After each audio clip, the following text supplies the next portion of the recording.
नमस्कार, टीव्ही 9 मराठीमध्ये आपलं स्वागत। मी प्रज्ञा आणि बुलेटिनच्या सुरुवातीलाच मोठी बातमी आहे। नितेश राणे आणि आमदार टी राजा यांच्यावर गुन्हा दाखल करण्यात आलाय। सोलापुरातल्या हिंदू जन आक्रोश मोर्चामध्ये चिथावणीखोर भाषण केल्याप्रकरणी हा गुन्हा दाखल करण्यात आलाय। सोलापुरातल्या जेल रोड पोलीस ठाण्यामध्ये हा गुन्हा दाखल झालाय। तर चिथावणीखोर भाषण केल्याप्रकरणी हा गुन्हा दाखल करण्यात आलेला आहे। नितेश राणे आणि आमदार टी राजा यांच्यावरती हा गुन्हा दाखल करण्यात आलेला आहे। हिंदू जन आक्रोश मोर्चाच्या माध्यमातून त्यांनी हे भाष्य केलं होतं। अधिक माहिती घेणार आहोत। सागर सुरवसे आमचे प्रतिनिधी आपल्या सोबत आहेत। सागर, काय अधिक माहिती?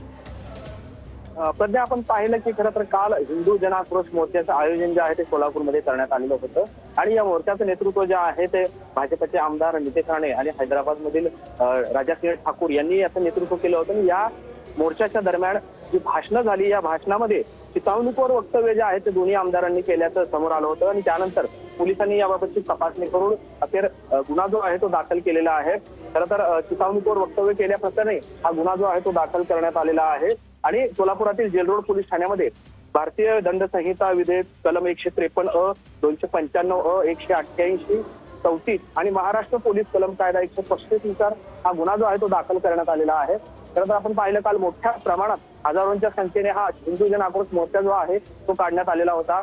वक्फ बोर्ड कायदा जो आहे तो रद्द करावा ही प्रमुख मागणी घेऊन हा मोर्चा जो आहे तो या ठिकाणी काढण्यात आलेला होता आणि हा मोर्चा छत्रपती शिवाजी महाराज चौक ते कन्या चौकापर्यंत हा मोर्चा काढण्यात आला आणि कन्या चौकमध्ये जाहीर सभेचं देखील रूपांतर जे आहे या मोर्चाचं त्या ठिकाणी झालेलं होतं आणि त्याच ठिकाणी भाजपचे आमदार नितेश राणे जे आहेत त्यांनी अतिशय प्रक्षोभक असं भाषण केल्याचा ठपका ठेवत सोलापूर पोलिसांनी जो आहे तो या ठिकाणी गुन्हा जो आहे दोन्ही आमदारांवरती दाखल केलेला आहे। त्याचबरोबरीनं या मोर्चाचे जे संयोजक आहेत सुधीर बहिरवाडे आणि इतर 8 ते 10 जणांवर हा गुन्हा जो आहे तो दाखल करण्यात आलेला आहे।